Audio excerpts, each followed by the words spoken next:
एक ऐसी लड़की जिसने अपने घर पर आए हुए मेहमान को यह कहकर भगा दिया कि आप लोगों ने पहले ही मेरी जिंदगी खराब कर दी है और आज फिर से आप लोग मेरी जिंदगी के अंदर एक ऐसा अंधेरा लेकर आ गए हो।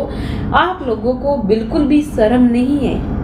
एक लड़की नव्या नाम की अपने माता पिता से इस तरह से बदतमीजी से बात कर रही थी। आखिरकार उसकी क्या वजह थी? नमस्कार दोस्तों, मैं Priyanka Yadav crime movement channel पर आपका हार्दिक स्वागत करती हूँ। आशा करती हूँ आप लोग खुश होंगे, स्वस्थ होंगे, अपना और अपनों का ख्याल रख रहे होंगे। रोज की तरह मेरी आपसे एक ही रिक्वेस्ट है, प्लीज आप लोग मेरे चैनल को सब्सक्राइब कर लीजिए। चलिए जानते हैं कि नव्या आखिरकार उसकी जिंदगी में ऐसा कौन सा तूफान आया था जो उसे तोड़ कर रख गया। नव्या जो कि एक अच्छी खासी परिवार से बिलोंग करती थी, उसके माता पिता की वह इकलौती बेटी थी। वह आकाश नाम के एक लड़के से प्यार करती थी। कॉलेज में दोनों एक दूसरे से बहुत प्यार करते थे। आकाश उससे छुप छुप कर मिलता था, लेकिन नव्या की माँ को इस सभी चीजों के बारे में पता था और उसकी इन सभी चीजों की तरफ निगाहें बिल्कुल गड़ी हुई थी। वह अपनी बेटी की इन बातों से सहमत भी नहीं थी। धीरे धीरे समय बीतता गया। नव्या और आकाश दोनों क्लोज आ रहे थे। दोनों का प्यार परवाना चढ़ रहा। माता पिता का यह डिसीजन सुनकर वह चौंक जाती है, लेकिन कुछ कह नहीं पाती। डरी सहमी एक कोने में बैठी हुई थी, कुछ बोल नहीं पाई और उसकी शादी फिक्स हो जाती है।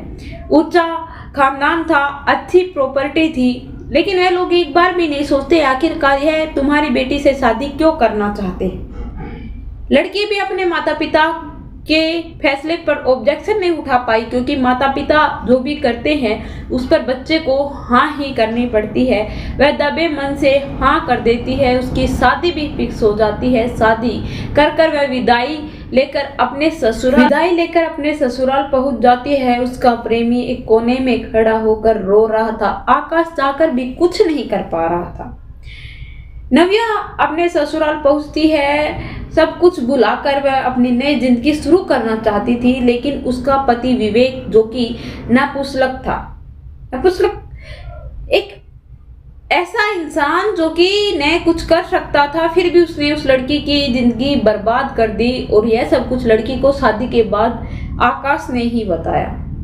वह ये सब कुछ सुनकर चौंक जाती है, पाँव तले से जमीन खिसक जाती है, रोने लगती है। पूरी रात रो रो कर चिस्कियां भरते हुए निकालती है। सुबह उठकर अपने सभी बड़े बुजुर्गों के पाँव में वह चरण स्पर्श करती है। चरण स्पर्श करने के बाद वह उन लोगों से बात करना चाहती थी, विवेक के माँ से बात करना चाहती थी, लेकिन वह हिचकिचा रही थी, बोल नहीं पाई। शाम हो जाती है, सारी रस्में हो जाती है। दूसरा दिन भी आ जाता है। पगफेरे की रस्म के लिए उसे घर भेज दिया जाता है। घर पहुंचने के बाद वह अपने माता पिता से भी कुछ नहीं बोल पाती। खुशी खुशी उनके घर जाकर वापस लेकर आ जाते हैं। और उसके साथ जब आकाश आता है, वह कहता है कि मम्मी जी आप चिंता मत कीजिए, हम इसकी पूरी तरह से देखभाल करेंगे। अब यह हमारी पत्नी है, इसे पूरा मान देंगे, सम्मान देंगे। माता पिता खुश हो जाते हैं। उसकी बेटी इतने बड़े घराने में खुशहाली अपनी जिंदगी व्यतीत कर रही है, इससे बड़ी खुशी माता पिता के लिए क्या हो सकती है। लेकिन नव्या के साथ जो हो रहा था वह किसी को नहीं पता था।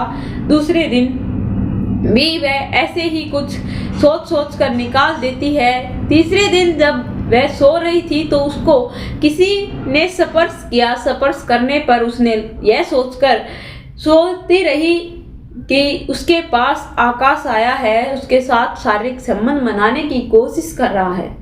लेकिन उसे पता था कि वह ऐसा नहीं कर सकता, लेकिन प्यार तो कर ही सकता था। वह जब पीछे मुड़कर देखती है तो वह चौंक जाती है, क्योंकि वह आकाश नहीं बल्कि आकाश का पापा था।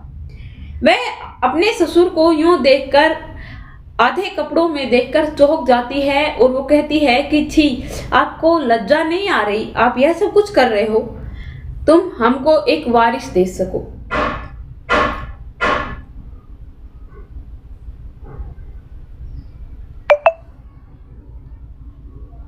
तुम हमको एक वारिस दे सको और हमारा परिवार आगे बढ़ सके। यह सब कुछ कहकर वह जोर जोर से हंसने लग जाता है। लड़की घबराई सहमी खड़ी रहती है। वह उस पर एकदम से झपट जाता है। लड़की उससे की जंगल से छुटकर बाहर दरवाजे की तरफ भागती है। दरवाजा खोलकर देखती है तो आगे आकाश और आकाश की मम्मी खड़े हुए थे। वह अपनी सास को लिपट कर रोने लगती है और अपनी ससुर की बात बताने लगती है। जब सबसे ज्यादा तो हैरानी उसे तब होती है तब उसकी सास भी इन सभी साजिश में मिली हुई थी। सबसे ज्यादा तो झटका तब लगता है कि एक औरत ही औरत का घर उजाड़ रही थी। आकाश और आकाश की मम्मी यह कहते हैं कि तुम्हारी भलाई इसी में है कि तुम यह सब कुछ स्वीकार कर लो और अपना लो। लेकिन नव्या यह सब कुछ नहीं करना चाहती थी, लेकिन फिर भी उसने यह सब कुछ करना पड़ा। वह न चाहकर भी वहां नहीं रहना चाहती थी, उसे रहना पड़ा। लेकिन वह 3 महीने उस घर के अंदर रहती है, बचकर रहती है। उसे नहीं पता था कि एक दिन उसके साथ ऐसा भी कुछ होने वाला है। वह 3 महीने में अपने घर भी गई, लेकिन घर जाते तो उसे ज्यादा देर घर वालों के पास नहीं छोड़ते थे, घर पर वापस लेकर आ जाते थे। यह सब कुछ कहकर कि उसके बिना उसके उन सभी घर का गुजारा नहीं होता, टाइम पास नहीं होता, उस घर का काम नहीं होता।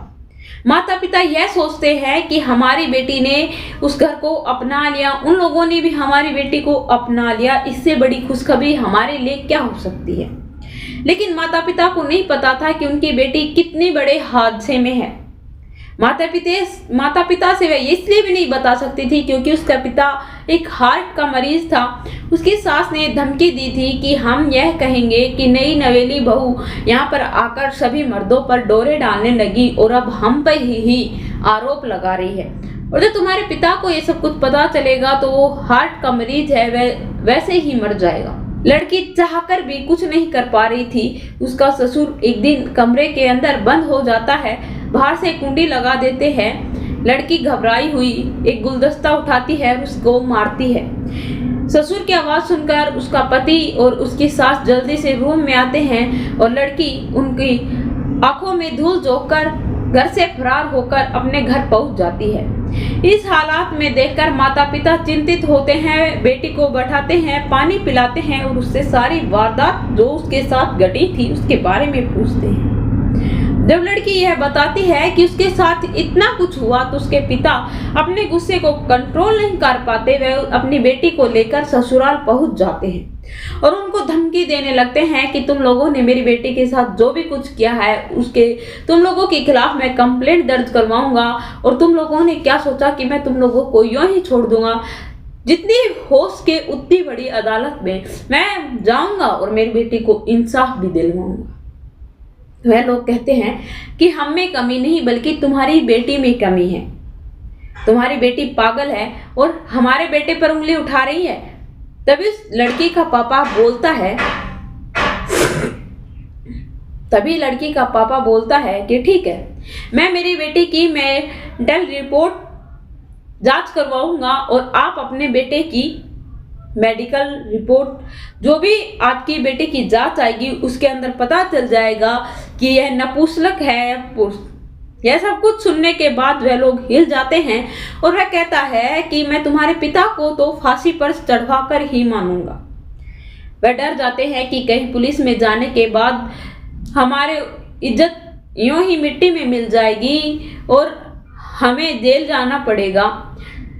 और उसका पिता कहता है कि मुझे फांसी पर नहीं चढ़ना, मैं जो भी कुछ हो सकता है करूंगा, पर मुझे इन सभी चक्कर में नहीं पड़ना। वह लोग उसके पास जाते हैं और कहते हैं कि ठीक है, आप जैसा कहोगे हम वैसा करेंगे, जितना पैसा चाहिए उतना ही देंगे, लेकिन हमारे खिलाफ कंप्लेंट दर्ज मत करो।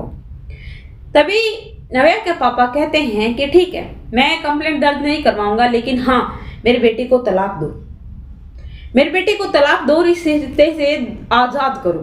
वह लोग मान जाते हैं और लड़की को तलाक भी दे देते हैं। लड़की अपने घर पर आ जाती है, लेकिन अब वह एक काल कोठरी में अपने आप को बंद कर लेती है। माता पिता अपनी बेटी की यह हालात देखकर बहुत चिंतित थे, बहुत परेशान थे, लेकिन चाहकर भी कुछ नहीं कर पाते। एक दिन वे आकाश के पास जाते हैं और उसे बुलाकर अपने घर लाते हैं, जो उसका कॉलेज का फ्रेंड था, बॉयफ्रेंड था, जिससे वह प्यार करती थी। वह आता है और उससे बात करता है।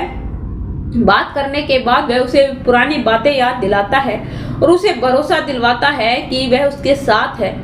और वह कहता है कि तुम तब तक इस हादसे से बाहर निकल पाओगी, तब तक तुम अपने अंदर हौसला नहीं मनाओगी। वह लोग सोचेंगे कि वह लोग जीत गए, तुम हार गई। वह कुछ ऐसी बातें बोलता है जिससे नव्या के अंदर जोश पैदा होता है। वह फूट फूट कर आकाश के गले रख कर रोने लगती है। आकाश भी उसे चुप नहीं करता, बल्कि उसे रोने देता है, ताकि उसका दर्द जो उसके सीने के अंदर दफना हुआ था वह बाहर निकल सके। और आकाश उसके साथ शादी भी करता है। शादी करने के बाद वह अपनी अलग से गृह गृहस्थी समझते हैं और उसे हंसी खुशी रखता है। उसके माता पिता भी खुश थे, क्योंकि उन लोगों को पता था कि वह उससे प्यार करती है और वही उसे इस सदमे से बाहर निकाल सकता है। लेकिन पैसों के पीछे दौड़कर उन्होंने अपनी बेटी को एक ऐसे हाथों में सौंप दिया जहां पर लड़की को दर्द के अलावा कुछ नहीं मिला।